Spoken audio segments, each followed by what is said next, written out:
Hello everyone, welcome to Anime Dreams, your destination for engaging anime fanfiction and creative storytelling. Today's fanfic explores an intriguing twist on the Naruto universe. What if Naruko were a demon queen instead of a Jinchūriki? Disclaimer.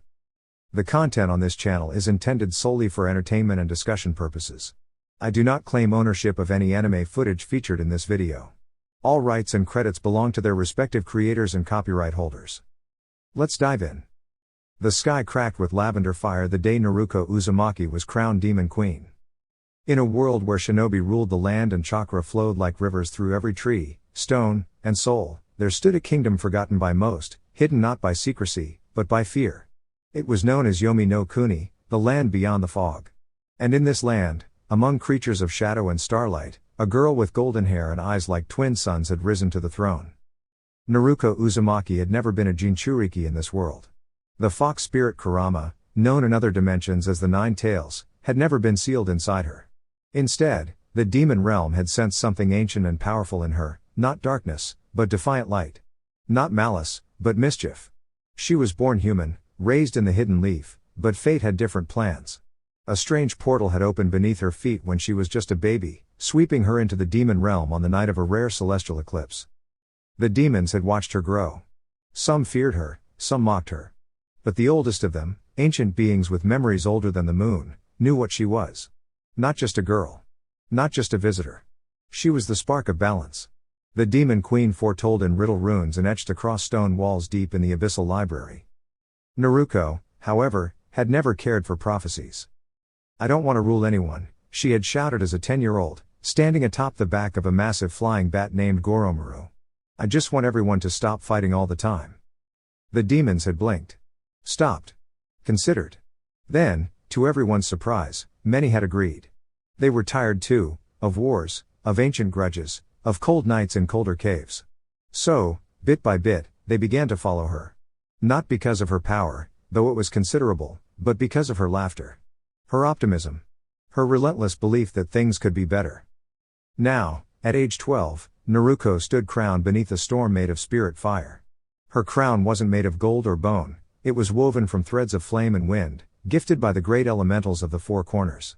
Her throne wasn't stone, it was a circle in the middle of a glade, where all could sit and speak, including her. "Queen Naruko," grumbled General Barugan, a massive demon made of moss and lava, "the ogres in the north want to challenge your rule again. They say they won't follow a human." Naruko didn't even blink.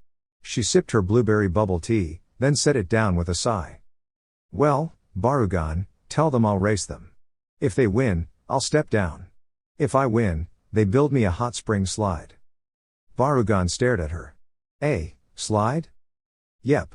From the volcano summit down to the flower pools. With rainbow lights. And snacks along the way." "As you command, my queen," he muttered, stomping off, already muttering something about lava insurance. Despite her playful spirit, Naruko took her duty seriously. She believed that kindness was stronger than cruelty, and that justice didn't have to be harsh to be effective. She trained every day, in magic, in combat, in ancient demon diplomacy, which often involved karaoke and puzzle solving.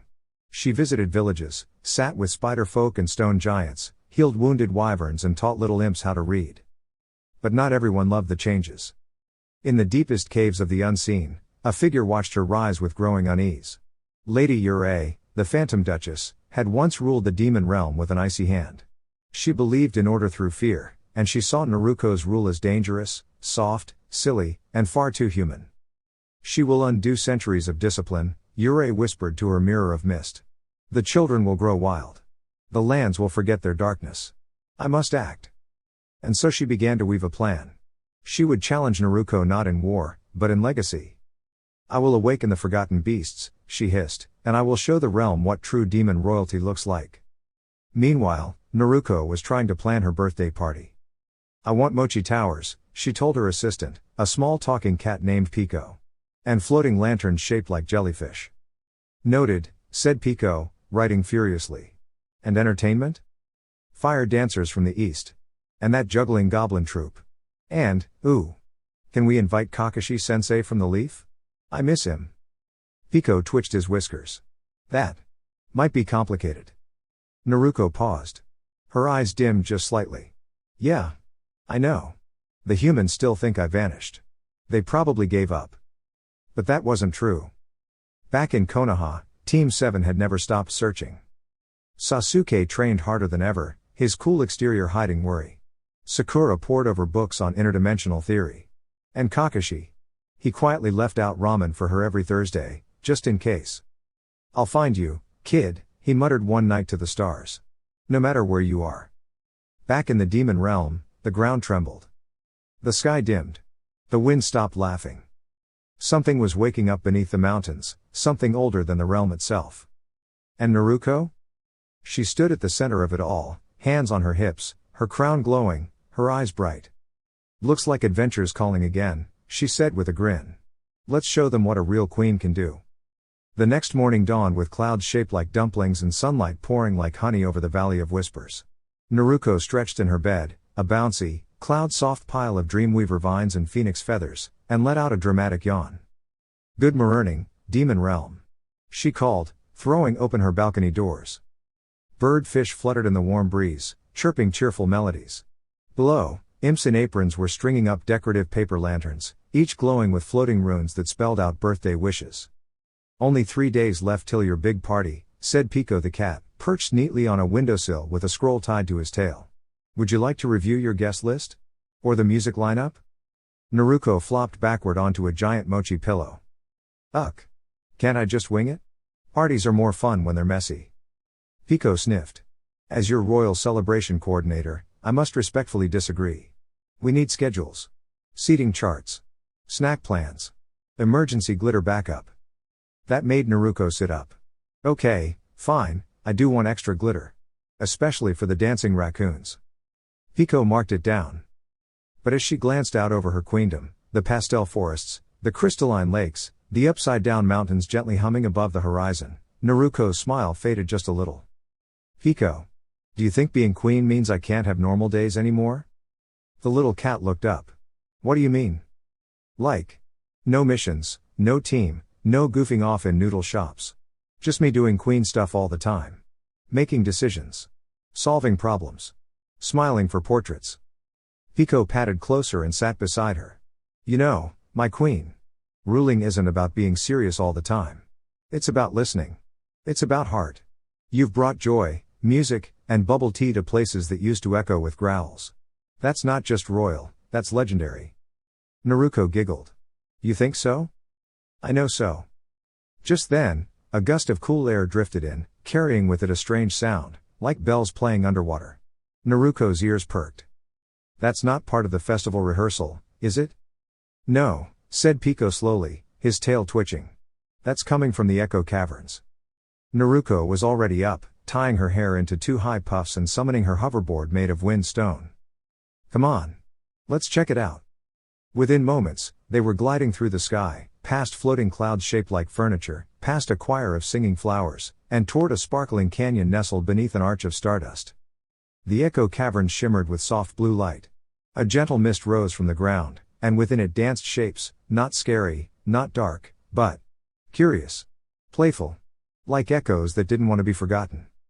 Naruko stepped off her board and knelt beside a pool of silver water. "Hello?" she whispered.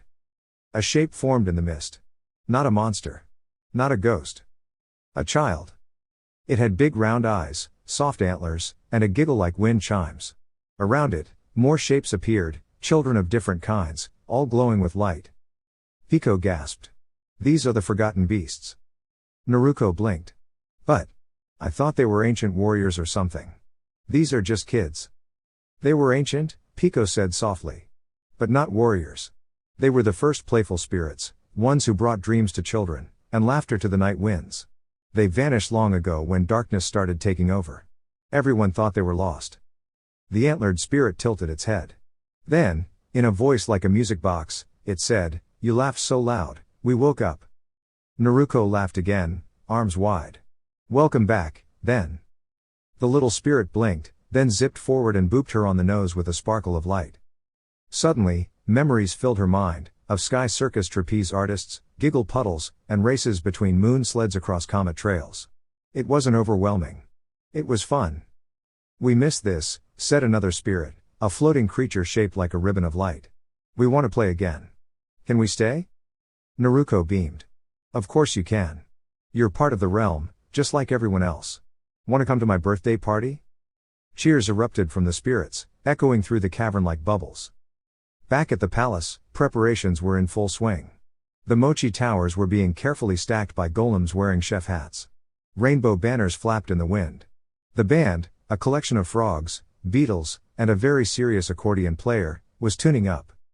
But not far away, in the dim halls of the Forgotten Castle, Lady Yurei watched all this through her mist mirror. She had expected to see fear.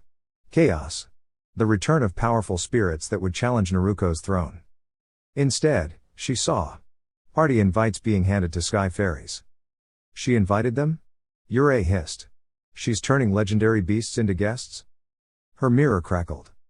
She must be stopped. This world cannot be ruled by joy. But deep down, in a part of her soul she rarely listened to, Yurei felt something else. A flicker. A shimmer. A memory, of a time long, long ago, when she too had danced with the ribbon spirits and sung lullabies to the stars. She shut the mirror with a huff. Meanwhile, Naruko had returned with her new friends in tow. She set up an entire play area just for them, with glowing hula hoops, marshmallow trampolines, and music bubbles that sang when popped. The demon realm had never been so alive. Even the grumpiest goblins cracked smiles. Even the oldest dragons came out of their caves to watch. And slowly, quietly, walls began to melt. Not with fire, but with friendship. As the day ended, Naruko sat atop a mushroom dome, sipping strawberry milk and watching the sunset paint the sky in soft pinks and blues. Pico curled beside her. You did it again, he said. Naruko stretched her arms over her head. Did what? Turn something scary into something beautiful. She shrugged. Guess it's just what I do. In the distance, a new lantern rose, one not lit by flame, but by laughter. The morning before Naruko's birthday arrived with a sky full of floating jellyfish-shaped clouds, gently pulsing with pastel colors. The realm buzzed like a hive of cheerful bees, every corner brimming with last-minute preparations.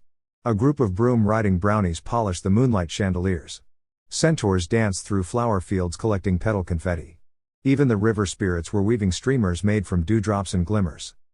In her crystal garden, Naruko was practicing the final part of her birthday speech, but she wasn't practicing it aloud. She was rehearsing with dreambugs. These tiny critters, barely larger than her thumb, could store words inside glowing bubbles. With each phrase Naruko whispered, the dreambugs fluttered up and released a bubble that displayed her speech in colorful sparkles across the air. Welcome, everyone, she whispered. A bubble floated out. Welcome, everyone. Glowed in mid-air, outlined in glittery turquoise. Thanks for helping build a better, brighter realm where everyone belongs. Another bubble popped, sending a wave of warm light through the flowers. She paused, tilting her head. Think I should add a joke, Pico? The cat, who was now wearing a tiny tie and matching party planner badge, nodded. Nothing too cheesy. Maybe something about the lava cake. Naruko smirked. Right. Just don't let the fire slugs near the dessert table this time.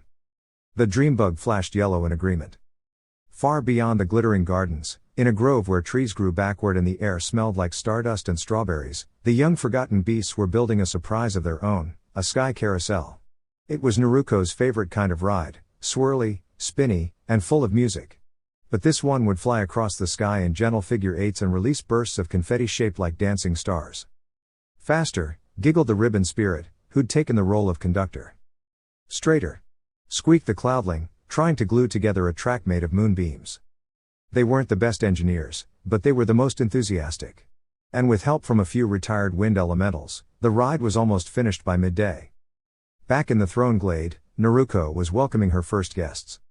A trio of giggling forest giants brought gifts wrapped in leaves and sweet-smelling bark. A jelly witch from the far southern springs arrived with a symphony in a bottle. You just uncork it and music plays for hours. Even the stone-armored slug queen from the caves of calm rolled in with her entourage, humming a birthday tune with surprising rhythm. Naruko was in the middle of greeting a family of flower-faced dancers when a strange hush swept across the clearing. One by one, heads turned. Pico froze mid-scroll. At the edge of the glade stood Lady Yurei. Her cloak was stitched with shadows, and her hair drifted behind her like smoke underwater. But her face held no malice. Just a kind of quiet wonder. I wasn't invited, she said simply. Naruko stepped forward, without hesitation. "Wanna come in anyway?" Yurei blinked. "You're not afraid?" Naruko shrugged. "I'm the Demon Queen. Fear's not really my thing." There was a pause, one that stretched just long enough for the tension to notice it didn't belong. Then Yurei stepped into the glade. Not as a villain. Not as a conqueror. Just as a guest. Pico watched with huge eyes. Is this real? Did she actually just accept a birthday invite? Naruko smiled softly. Maybe she didn't want to miss the cake. And oh, the cake. It stood 15 layers tall, shaped like a spiraling mountain covered in frosting trees, with frosting waterfalls flowing into caramel ponds. Each layer represented one part of the realm, the Whispering Peaks, the Giggle Groves, even the Firelight Fens. The Forgotten Beasts presented a smaller cake of their own, made entirely of fruit bubbles and glowing honey, with a note that read, "To the Queen who laughs, from the beasts who remember." Naruko hugged each of them. Then came the music. The air filled with the sound of flutes that grew on vines, drums shaped like giant nuts, and singers who harmonized with the wind. The sky carousel lifted into the air, gently spinning guests around the glade in glowing loops of light. Even Barugan, the grumpy general of the lava ogres, found himself bouncing along to the beat. He pretended it was an involuntary seismic tremor. Yurei, meanwhile, stood quietly by the dream fountain, watching as a group of young demons tried to teach a confused ghost how to limbo. Pico approached her with a fresh cup of cloud punch. "You know," he said, "you're allowed to smile." Yurei raised one eyebrow. "And give away my entire reputation?" He leaned in. "You already did. When you showed up." A long moment passed. Then, ever so slightly, one corner of her mouth lifted. "Maybe," she said, "I should have ruled like this." Pico sipped his punch. Too late. She's got it covered. Naruko spent the evening twirling with imp kids, racing on hover discs with wyverns, and challenging her guests to marshmallow architecture competitions. The winning tower was shaped like her head. As the stars shimmered into place and the moon painted the glade silver, she stood on her throne stone and looked out across the realm. "Thank you all," she said, "for being part of this weird, wonderful, wacky world. For trusting a girl who just wanted to share her snacks and stop the shouting. For helping each other grow." Her crown, still glowing, still made of wind and fire, pulsed once, gently. The guests cheered. Pico purred. Yurei clapped. And the dream bugs filled the sky with bubbles that popped into glowing words. "Long live the Queen WHO plays." As the celebration lingered into the soft glow of twilight, Naruko found a quiet corner near the singing willow trees, the ones that whispered poetry when the breeze passed through their leaves. She sat on a swing woven from stardust vines, letting her legs sway back and forth over the dew-speckled moss. The weight of her crown had melted away for the moment, replaced by the gentler rhythm of being simply Naruko. Pico appeared beside her, balancing a trio of berry tarts on a levitating platter. "You disappeared," he said, hopping onto the swing's armrest. "Everyone thinks you're off planning your next grand decree." She grinned. "I'm planning something way more important, a nap." He gave her a mock gasp. "Scandalous." "Revolutionary," she corrected. "Even queens need breaks." They sat there for a moment, listening to the soft hum of the celebration carrying on in the distance, laughter blending with musical trees, conversations twinkling like stars. "I think today was the best day this realm has ever had," Naruko said, her voice soft and sincere. "And tomorrow?" Pico asked. "Even better." Behind them, the sky was shifting. Not into darkness, but into a mural of swirling dreams. Clouds shaped like stories floated slowly across a violet canvas, changing shape as people below imagined different things. That was something new Naruko had added, the wish horizon, a sky painted by thoughts, feelings, and hopes, visible only at night. A wish bird fluttered by, dropping a scroll onto her lap. She opened it. It was from a young dream painter in the mist marshes. It read, "Thank you for showing us how to live without fear." Naruko folded it gently, heart warm. The party eventually wound down, not because anyone asked it to, but because everyone simply drifted into dreams. Tents made of firefly silk bloomed across the glade. Floating hammocks bobbed lazily among the trees. Naruko returned to her room beneath the palace dome, her window open to the song of the night. But she didn't sleep right away. Instead, she wrote in her queen's journal, a fuzzy book bound in moon moss, where each entry sparkled with the energy of her thoughts. Entry 212. Today was loud and bright and sticky with frosting. There was dancing, sky spinning, and even Lady Yurei looked like she might have smiled. Still, I felt something tugging at me near the end of the day. Not bad, just like a thread I haven't pulled yet. Something's waiting. Not danger. Not darkness. Just a next step I haven't seen. She closed the book, whispered it a good night, and let it float to its shelf. The next morning brought something strange: silence. No birds sang. No horns blared. No raccoons juggled peaches on the balconies. Naruko sat up, blinking. Pico? No response. She got up, slipped into her sunrise slippers, made from woven fire mist, and peeked outside. Everything looked fine. Perfect, actually. Too perfect. The mochi towers were still stacked. The lanterns were still glowing. The music still hung in the air, but as if frozen mid-note. Even the sky had paused in its usual swirl. Then she noticed something. Time wasn't stuck, she was just alone in a realm-wide nap. Except one other being was awake. Standing near the ancient spiral fountain was a childlike figure she'd never seen before.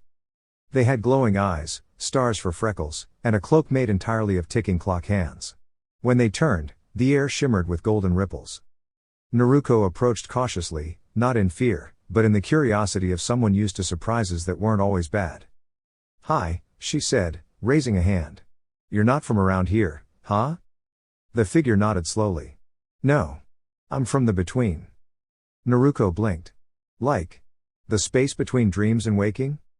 "Between beginnings and endings," they replied. "Between wishes and wonders. I'm the timekeeper's apprentice." Naruko tilted her head. "So what brings you to a party that's technically over?" The child smiled gently. "You. We've been watching." Naruko raised an eyebrow. "Creepy." "Necessary," the apprentice replied with a chuckle. "You see, most demon queens rule with power. With command. But you've rewritten the story. You've turned a place of shadows into a home of harmony. That shifts everything." Naruko folded her arms. "Okay. So what does time want from me?" The figure held out a small glass orb. Inside it spun a tiny star, the kind that hadn't been born yet. "This is a door seed. It only grows when placed in the soil of potential. And only opens when fed with wonder." Naruko gently took it. "Plant this, and a gate will grow. Not a gate to escape. Not to invade. But to connect." She stared into the orb. It pulsed softly in her hands, like it recognized her. "To connect what?" she asked. The apprentice smiled. "Other worlds that need what you've built. Places where hope is still hiding. You don't have to go there. But your light can reach farther than even this realm." Naruko looked toward the still asleep glade. "I don't want to leave everyone." "You wouldn't. You'd be the queen who branches." A pause. Then she nodded. "Where should I plant it?" The apprentice pointed toward the edge of the cliff garden, where the sky met the sea of clouds. Naruko walked there, knelt down, and gently pushed the door seed into the moss. The moment it touched the ground, colors bloomed. Vines of crystal and ribbon spiraled upward, curling into a spiraled archway, simple, small, and still shimmering. Nothing passed through it yet. But Naruko could feel it. Possibility. The apprentice stepped back. "You've opened the first wonderway. What comes next is yours to shape." Then, with a soft tick and a sigh, the figure faded into the breeze. Naruko stood in the golden light of morning, watching the gate sway gently with starlight. She didn't feel heavier. She felt lighter. Because this wasn't an ending. It was a beginning she'd earned. Later that day, long after the sun stretched across the sky like a sleepy cat and the guests had resumed their ordinary adventures, Naruko returned to the Wonderway Gate. It now stood like a shimmering loop of vines and stardust, humming softly in the wind, gently pulsing as if it were dreaming. She stood before it barefoot, the moss cool beneath her toes. With her arms crossed, she whispered, "So, what kind of world needs a visit from the demon queen of snacks, sparkles, and silly hats?" Behind her, Pico strolled up munching on a fruit spiral. "Hopefully one that appreciates surprise picnics. Hopefully one that's open to friendship," she added. "Not everyone says yes to joy right away." The gate shimmered in reply, not a sound, not a word, but a gentle tug in her chest that felt like an invitation. She took one step forward, and the moment she did, the gate burst into gentle movement. Light poured inward like water, folding in on itself. It didn't open like a door. It unfurled like a flower. And then, Without a bang or flash, Naruko stepped through. She expected fanfare, maybe sparkles or echoes. Instead, she landed on soft grass. Before her was a field of tilted trees, not twisted or broken, just shy. Their branches reached downward like they were trying to stay unnoticed. The sky was a soft green, like morning tea, and little light orbs drifted through the air, blinking quietly. It was peaceful, but still. Too still. Pico blinked. No welcome banner? No singing frogs? Huh. Naruko glanced around. In the distance, a village huddled beneath a hill of fog. The houses looked like they were built from soft stone and glowing paper, with lanterns gently pulsing on their porches, not bright, just enough to see by. As Naruko and Pico approached, they began to notice the way nobody looked up. The villagers, mostly young creatures with wide eyes and flickering shadows, moved carefully, always checking over their shoulders, keeping voices to a whisper. It wasn't fear in their eyes. It was habit. Naruko waited until one small creature, a hedgehog spirit with leaves for quills, came close enough to notice her. The hedgehog gasped softly. You're not from here. Naruko grinned. You caught me. Just popped in through a dream gate. Nice hat, by the way. The hedgehog looked up with a flicker of hope. Are you here to help the lights come back? Pico whispered, I like this one already. Naruko crouched beside the hedgehog. Tell me more. So they did. This world, called Gloamwind, had once been full of light bubbles, joy motes, and wild laughter like wind. But slowly, as years passed, the laughter faded. Not from anything scary, just from everyone being a little too cautious, a little too quiet, a little too used to hiding their shine. We forgot how to play, the hedgehog whispered. And no one wanted to be the first to remember. Naruko blinked. Oh, she said. I get it. Pico tilted his head. You do? Naruko nodded. A long time ago, I used to laugh loud, too. Even when people looked at me funny. Even when they didn't get it. But it got lonely. So I stopped, for a while. The hedgehog looked up at her. So, what did you do? Naruko stood. I made a world that laughs with me. That afternoon, she borrowed a quiet patch of land just outside the village and got to work. She didn't give speeches. She didn't declare laws. She just started. Building. With help from a few enchanted vines, she crafted a wonder-play park, a space with cloud slides, musical leaves, hide-and-seek fog, and an ice cream pond, where scoops floated gently on lily pads. At first, no one came. But Naruko stayed. Every day, she played. She danced with herself. She sang duets with trees. She painted silly faces on the moonflowers. And one day, one tiny giggle echoed from the tree line. The hedgehog had returned.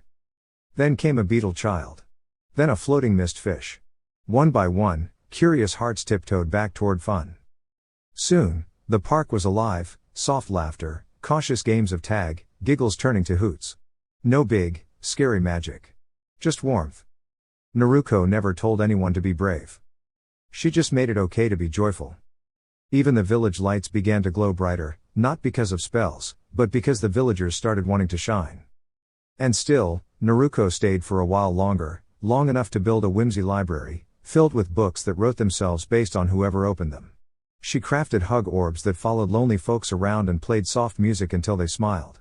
And every sunset, she floated down the village paths on a jellybean boat, waving to everyone as she passed.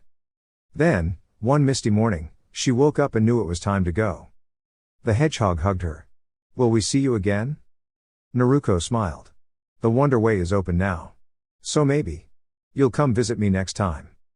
With that, she stepped back through the gate, now glowing gently in the center of Gloamwind's new public garden, beside a sculpture of a girl with pigtails and a bubble crown. Back home in her realm, Naruko returned to a warm welcome. No parade. Just people gathered with joy in their eyes and stories to tell. She'd only been gone a few days, yet something about her glowed brighter now. The Wonder Way shimmered behind her. Waiting. And Naruko? She was already dreaming of her next destination. Because the Queen of Demons wasn't done ruling. She was just getting started spreading wonder. Back in her realm, the one she'd built not with fear, but with belonging, Naruko stood quietly at the edge of the Wonder Way gate, watching the arch sway and shimmer like it was breathing. Behind her, the laughter of her citizens rang like wind chimes in the distance. A familiar scent of cinnamon mochi floated in the air, and Pico purred softly from her shoulder, his tail curling like a lazy question mark. Naruko was thinking. Not about parties. Not even about the last world she'd visited. She was thinking about the word demon. Once, when she was younger, it had meant danger. Fear. Power that should be hidden, sealed, or silenced. It had meant isolation. Whispers behind her back. Cold stares from windows as she walked by. People saw her, but they didn't know her. Until she made her realm. Here, demon meant dancing under midnight suns. It meant helping others grow wings of their own. It meant freedom, and also friendship. And even if some called her strange or unpredictable, she wore those titles like medals. Still, she knew.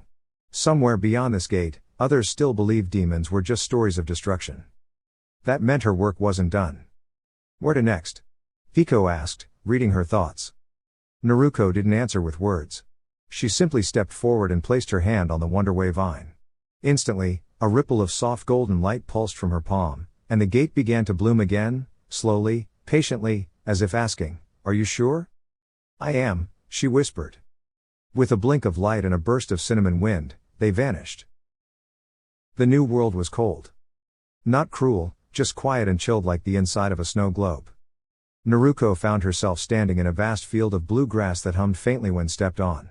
Floating islands bobbed lazily overhead, each tethered to the earth by golden threads of energy. The sky was full of stars, even though it felt like midday. And in the distance, a city of crystal towers, surrounded by a high wall made of mirrorstone. Pico adjusted his scarf. "This place feels tighter." "Closed," Naruko agreed. "Like it's been holding its breath for a long time." She approached the city, passing glowing mushrooms and whispering trees, until she reached the gate, a tall archway that scanned her with a beam of soft white light. Then, a voice echoed from nowhere and everywhere at once. "Identify your alignment." Naruko blinked. "My what? Are you light, neutral, or dark?" the voice asked. Pico scoffed. "That's a weird way to start a conversation." Naruko crossed her arms. "I'm Naruko. Queen of the realm of roots and revelry.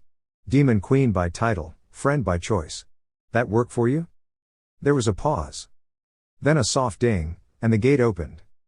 The city inside sparkled, polished and pristine, but everyone walked in perfect lines. No one skipped. No one waved. Children wore uniforms that glowed faintly. Shopkeepers smiled with their mouths but not their eyes. Even the birds flew in geometric patterns. Naruko whispered, "They're not unhappy. But they're not free, either." Soon, a council of 3 elders greeted her in a round garden surrounded by perfect hedges. They wore silken robes and symbols that blinked on their wrists like rhythm lights. "We received your arrival via energy signature," one said. "You are listed as demon type. Is that correct?" "I'm Naruko," she said calmly. "And yes, demon queen. But I don't really do the fire and ruin thing." The second elder narrowed his eyes. "Demon energy is unpredictable. Historically, chaotic." Naruko shrugged. "So is joy. And jazz music. You don't ban those, do you?" Pico whispered, "Maybe they do." The third elder, a tall woman with cloud-gray eyes, leaned forward. "Why have you come?" Naruko looked around. "Because I've been where you are. Where the word demon means fear. Where order gets so strong it forgets how to smile." The elders glanced at each other. "We maintain peace through structure," the first said. Naruko smiled. "So do spiderwebs. But even they wobble in the wind." They didn't laugh. But they didn't send her away either. She asked permission to stay. Not to change things overnight. Just to visit. That night, she began with small magic. She set up an invisible field on a patch of garden where the grass hummed lullabies. She introduced tumble hats, enchanted caps that gently flipped you upside down if you were frowning for too long. She even released a group of whisper balloons into the city, each one programmed to tell a gentle joke when tapped. The city didn't know what to do with her. Children started sneaking out after lessons just to sit near her glade. Workers passed by on lunch breaks, pretending not to smile as the tumble hats flipped unsuspecting squirrels. Then, Naruko hosted something truly strange. A wiggle parade. There were no rules. No uniforms. Just music, sparkly scarves, and movement. Pico danced on a floating drum. Naruko floated on a soft jelly bubble and tossed glitter cherries to the crowd. People didn't join right away. But they watched. And watched. Until one by one, they stepped in. Some wiggled like they didn't know how. Some wiggled like they'd been waiting forever. And for the first time in a long time. The city laughed. Naruko didn't call herself savior. Didn't lecture or label anyone. She just reminded them, through action, not fear, that being different didn't mean being dangerous. Being a demon queen didn't mean darkness. It could mean light, if you chose to be the flame that warmed instead of burned. By the end of her stay, the council sent her a single note. We do not understand you. But perhaps, that is the point. She framed it. And when she stepped back through the Wonderway, children from both her realm and this new one waved her off together, riding jellyfish kites and humming new songs. Now the Wonderway stood at the center of Naruko's garden, no longer a mystery, but a mission. Every gate she passed through reminded her. She was never just a Jinchūriki. She was never a burden. She was never a mistake. She was a girl with power, who chose to turn it into possibility. That's what made her queen. Not her crown. Her choice. It was early morning when Naruko returned home through the Wonderway for what might be the last time in a while. The gate shimmered behind her like a soft echo, then gently folded itself into a bed of blossoms beneath the cliffside trees, knowing it would reopen when it was needed again. Her realm stirred quietly, in its own magical way, not with trumpets or banners, but with the rustle of sugar wind in the trees, the yawning of river stones, and a few sleepy cheers from raccoons still wearing party hats from 2 days ago. Naruko stretched her arms and breathed in the cinnamon-frosted air. Home, she said, simply. Pico landed beside her, wings drooping. Do you think they'll be okay without you? She nodded. I didn't fix anything for them. I just helped them remember what they already had inside. That was what made it different from when she'd first learned she carried something ancient and powerful, when people feared her not because of what she'd done, but what they thought she might become. She wasn't a Jinchūriki in this life. No sealed beast. No borrowed strength. Her power wasn't something placed inside her. It had always been hers. And the truth of it, the real truth, was that the demon in her wasn't darkness at all. It was light that had been misunderstood. Flame that had once been feared, now used to cook and comfort. Mystery that once scared people, now inviting them to dream. Back in the village square, the citizens of her realm were painting the Fountain of Wonder again. Every year they added more details, stars, moons, laughter, dreams, names of visitors who'd passed through and stayed for a while. Someone had even drawn a silly little doodle of her, pigtails twice as big as her head, wearing a crown made of jelly. Naruko laughed. I look amazing. The villagers didn't swarm her with praise or ask for miracles. They waved like she was a neighbor. One offered her a dumpling. Another gave her a flower made of rainbow glass. She had built something stronger than loyalty. She had built belonging. That night, Naruko climbed to the top of the tower above the Wonder Garden. The stars above shimmered, and constellations danced a little extra, the way they always did when she watched. She opened her queen's journal again. The last few pages glittered more brightly than usual. Entry 300, not the end. When I was little, people called me a demon and thought that meant danger. Then I grew up and became a demon queen. But I ruled not with fear, or power, or secrets. I ruled with weird ideas, soft mornings, glitter socks, and the belief that joy matters. And because of that, I was more powerful than I ever could have been with a sealed beast inside me. I was me. And that was always enough. She shut the book. Below, music started. Unplanned. Unrehearsed. Someone had started playing the dream flute. Others joined with drums made of wind chimes. Laughter followed. And Naruko, smiling wide enough to catch stardust in her teeth, whispered a thank you to the night. Not to any god or ancestor or beast sealed in her belly. Just to herself. For never giving up. For becoming more than the world expected. For rewriting what demon could mean. So no, Naruko was never a Jinchūriki. She didn't carry a monster. She was the magic. And she didn't burn down kingdoms. She planted them. One smile, one story, one gate at a time. Not feared. But followed. Not cursed. But chosen. And her realm? It wasn't perfect. But it was hers. And it would grow, wild and weird and welcoming, forevermore. Because where most stories ended with peace after war, Naruko's ended with joy after loneliness. And joy, she had learned, was the most powerful kind of magic in the world. Dear YouTube family. That brings our journey to a close, for now. If you enjoyed this story and want to see more magical adventures, don't forget to like, share, and subscribe to the channel. Your support helps keep the dreams alive. Sending love to each and every one of you, Dizzy emoji. Until next time. Stay inspired. Stay kind. Stay dreaming. With all my heart. Anime Dreams.